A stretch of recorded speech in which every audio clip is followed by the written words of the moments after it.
24 বছর বয়সে Bill Gates এমন একটি ব্যবসায়িক চুক্তি করলেন যেটা তাকে সাইবার দুনিয়ার সব থেকে গুরুত্বপূর্ণ মানুষ হিসেবে প্রতিষ্ঠা করলো। আইবিএম এর সাথে তিনি একটি অনন্য সাধারণ চুক্তি স্বাক্ষর করলেন। আইবিএম আমেরিকার সব থেকে বড় মাল্টি ন্যাশনাল কোম্পানি, সারা বিশ্বে যাদের কর্মচারীর সংখ্যা 3.5 লাখ। সালটা 1980। আইবিএম এর বড় বড় কম্পিউটারগুলি সেই সময় সাইবার দুনিয়ায় একচ্ছত্রভাবে আধিপত্য করত, কিন্তু অবস্থা পাল্টা ছিল। বাজারে ছোট কম্পিউটারের চাহিদা আস্তে আস্তে বাড়তে শুরু করছিল এবং এই চাহিদা মাথায় রেখে আইবিএম তৈরি করলো নিজস্ব পার্সোনাল কম্পিউটার পিসি। এই যন্ত্রটা দেখতে নিখুঁত হলেও এটার কাজ করার জন্য একটা মস্তিষ্ক প্রয়োজন ছিল। আসলে কম্পিউটারের পরিভাষায় যাকে বলা হয় অপারেটিং সিস্টেম, সেটা এখানে ছিল না এবং কিভাবে বানানো যায় সেটাও আইবিএম এর ইঞ্জিনিয়াররা জানতেন না। আইবিএম ঠিক করলো, বেশ, আমরা আমাদের কম্পিউটারে একটা অপারেটিং সিস্টেম বসাবো। কিন্তু যখন ইঞ্জিনিয়ারদের জিজ্ঞাসা করা হলো যে আপনারা কি অপারেটিং সিস্টেম বানাতে পারবেন, তারা বললেন যে তারা অপারেটিং সিস্টেমের প্রোগ্রাম আগে কখনো লেখেননি। বড় বড় কম্পিউটারের জন্য প্রোগ্রাম লেখায় তারা দক্ষ হলেও এরকম ছোট ছোট মেশিনের প্রোগ্রাম বানানোর সম্বন্ধে তাদের কোনো ধারণা নেই। তারা বাইরে থেকে অপারেটিং সিস্টেম কেনার পরামর্শ দিলেন। এবং আকস্মিকভাবে ঠিক এই সময় আইবিএম এর ইঞ্জিনিয়ারদের সাথে তরুণ বিল গেটস এর যোগাযোগ হয়। এই যোগাযোগ হয়েছিল বিল গেটস এর মায়ের মাধ্যমে। বিলের মা মেরি গেটস সেই সময় ইউনাইটেড ওয়ের বোর্ডের সদস্য ছিলেন এবং তিনি আইবিএম এর শীর্ষ কর্তাদের মধ্যে একজনকে চিনতেন, যিনি সেই সময়ে ওই ইউনাইটেড ওয়ে বোর্ডে ছিলেন। তাই আমার ধারণা এই যে ওনার ছেলের কোম্পানির কাজ সম্বন্ধে উনিই প্রথম আইবিএম কে জানান এবং বিলের কোম্পানি যাতে প্রাথমিক আলোচনা করতে পারে তার সুযোগ করে দেন। আমার মনে হয় যে আইবিএম এবং মাইক্রোসফট এই দুটো কোম্পানিকে একসাথে আলোচনায় বসানোর পেছনে কোনো না কোনোভাবে ওনার মায়ের অবদান নিঃসন্দেহে রয়েছে। তরুণ বিল গেটস ফ্লোরিডায় আইবিএম এর হেডকোয়ার্টারে গিয়ে দেখা করলেন এবং এখান থেকে সূচনা হলো এক নতুন অধ্যায়ের। প্রথমত তিনি অসম্ভবকে সম্ভব করার দায়িত্ব নিলেন। তিনি বললেন যে আইবিএম যে কম্পিউটারের মস্তিষ্ক অপারেটিং সিস্টেম খুঁজছে সেটা তিনি বানাতে পারবেন। বিল ইতিপূর্বে যে সমস্ত সফটওয়্যারগুলি বানিয়েছিলেন, এবারের এই কাজটা ছিল তার থেকে অনেক অনেক বেশি জটিল।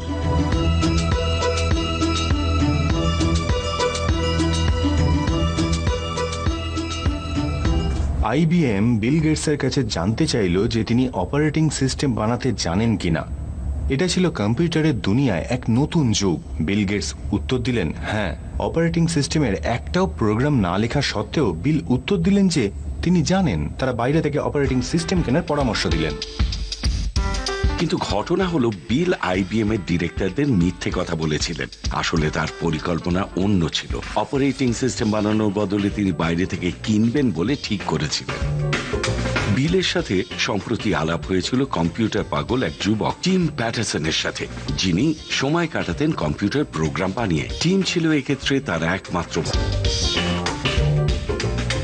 $50,000 বিনিময়ে টিম প্যাটারসন তাঁর এই আবিষ্কার বিক্রি করলেন মাইক্রোসফটকে। তাঁর এই আবিষ্কার দিয়ে এই দুজন যে ঠিক কি করতে চলেছেন সেটা তিনি সম্ভবত সেই সময় কল্পনাও করতে পারেননি। ওনারা আমাকে বললেন আমাদের কাছে একটা কোম্পানি রয়েছে যারা এই ডস ব্যবহার করতে চায় এবং আমার সিয়াটল কম্পিউটার সেই মতোই চুক্তি স্বাক্ষর করে মাইক্রোসফটের সাথে, যারা আমাদের থেকে জিনিস কিনে সেটা অজানা কোনো কোম্পানিকে বিক্রি করবে। এবং পরে জানতে পারলাম যে সেই কোম্পানির নাম আইবিএম। আপনি নিশ্চয়ই অবাক হয়েছিলেন? ঠিক তা নয়, এটাকে বিশেষ গুরুত্ব দিইনি। ওটা আইবিএম নিক বা যেই নিক, তাতে আমার তখন বিশেষ যায় আসতো না। আসলে আইবিএম এর এটা নেওয়ার তাৎপর্য এবং তার প্রভাব যে কতটা সুদূর প্রসারী, এটা আমি সেই সময় বুঝতে পারিনি। বিল গেটস এই প্রোগ্রামটির নাম পাল্টে রাখলেন MS DOS। MS অর্থাৎ মাইক্রোসফট এবং ডস অর্থাৎ অপারেটিং সিস্টেম। সেই যুগে $50,000 বিনিয়োগ করাটা ছিল একটা বিরাট ব্যাপার। কিন্তু এই বিনিয়োগকে পুঁজি করেই বিল একটা যুগান্তকারী চুক্তি করতে চলেছিলেন। ওনার মাথায় একটা পরিকল্পনা এলো যে তাদের কোম্পানি আইবিএম কে এই প্রোগ্রামটা বিক্রি করবে না, বরং পিসি বিক্রি করে আইবিএম এর যে লাভ হবে তার একটা অংশ মাইক্রোসফট নেবে। প্রতি কম্পিউটার বিক্রি পিছু $3। এই চুক্তিটা যেন চিরস্থায়ী হয়, এই অনুরোধ ছিল। বিল গেটস এবং পলের এই সিদ্ধান্তটা নিঃসন্দেহে একটা অসাধারণ ব্যবসায়িক পদক্ষেপ ছিল যে তারা আইবিএম কে অপারেটিং সিস্টেমটা বিক্রি করবেন না। বরং প্রতিটি অপারেটিং সিস্টেমের বিক্রি পিছু তাদের কোম্পানি মাইক্রোসফট আইবিএম এর লাভের থেকে একটি অংশ নেবে। তাই আইবিএম এর যে কম্পিউটারগুলোতে মাইক্রোসফটের অপারেটিং সিস্টেম থাকতো সেগুলোর জন্য মাইক্রোসফট টাকা পেত। বিলের সিদ্ধান্ত যে সঠিক ছিল সেটা কিছুদিনের মধ্যেই বোঝা গেল। পার্সোনাল কম্পিউটার ব্যবসায়িকভাবে দারুণ সফল হলো। 1981 গ্রীষ্মকালে মাত্র 3 মাসের মধ্যে 50,000 কম্পিউটার বিক্রি হলো। আমেরিকান সমাজের অবিচ্ছেদ্য অঙ্গ হয়ে উঠল কম্পিউটার। স্কুল, অফিস, বাড়ি সর্বত্র কম্পিউটার চালু হলো। বিল গেটসের অনুমানই সত্যি হলো, কম্পিউটার হলো জরুরি নিত্য সঙ্গী। আইবিএম এর পার্সোনাল কম্পিউটার পল অ্যালেন ও বিল গেটসকে বিত্তশালী করে তুলল এবং সাইবার দুনিয়ার মানচিত্রে মাইক্রোসফট একটি গুরুত্বপূর্ণ স্থান দখল করল। ব্যবসার আঙ্গিকও এবার বদলাতে লাগলো ধীরে ধীরে। অফিসের সেই বাউন্ডুলে হিপি আবহ আর ছিল না। 1983 সালে মাইক্রোসফটের ব্যবসা 10 কোটিতে পৌঁছয়। এই পুরো অফিস বাড়িটাই মাইক্রোসফট কিনে নেয়। অফিসিয়াল ছবির জন্য সংস্থার এক্সিকিউটিভ ডিরেক্টররা স্যুট টাই পরিহিত হয়ে ছবি তুললেন। বিল গেটসের বয়স তখন 27। তার ব্যক্তিগত সম্পত্তির পরিমাণ $7 কোটি ছাড়িয়ে গেছিল। প্রত্যেক দুটোর মধ্যে একটা কম্পিউটারে তাদের কোম্পানির সফটওয়্যার ব্যবহৃত হতো। টাইম ম্যাগাজিন 1984 সালে এই সফটওয়্যারটিকে the magic inside the machine বলে আখ্যা দেয়।